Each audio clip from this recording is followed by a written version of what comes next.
Now, as residents work to rebuild their homes, Troy Parks and Recreation is working to recover as well after it sustained damage from the tornado. Reporter Will Eldridge joined us live from the rec center. Will, what can you tell us? The winds and rain from last week's tornado have stopped, but the Troy Parks and Rec Center staff have not. They've wasted no time making sure this rec center is recreational again. What was meant to be a safe place unexpectedly turned into a front row seat for people seeking refuge from the storm.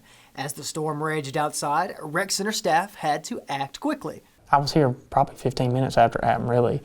And I mean, you know, people shook up, I think, a little bit, but nobody was like running around or crazy, nothing like that. Like Dan and them did a great job having everybody in the locker rooms when it happened. So like, no matter what, people were safe. Once the storm had moved past, staff members got their first look at the damage.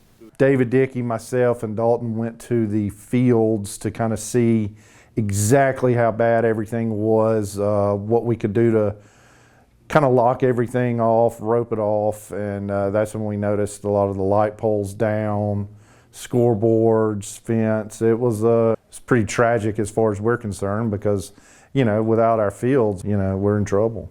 Now, nearly 2 weeks later, the rec center team is still in full recovery and rebuild mode. We just have got the approval to start the cleanup process on that side. Right now, we're going to spend the next day, 2-3 days picking everything up. Then we'll start kind of assessing everything that we need, bleachers, fencing, lights. Basically, tear apart everything that we had and start the process over.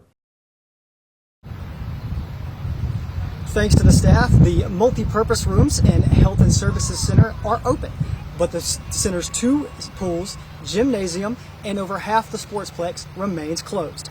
Reporting live from Troy, Will Eldridge, Troy TrojanVision News. Sarah, Simon. Thanks, Will. Now the rec center has been using its Facebook page to update its openings. You can keep track of the recovery process by visiting Troy Parks and Recreation.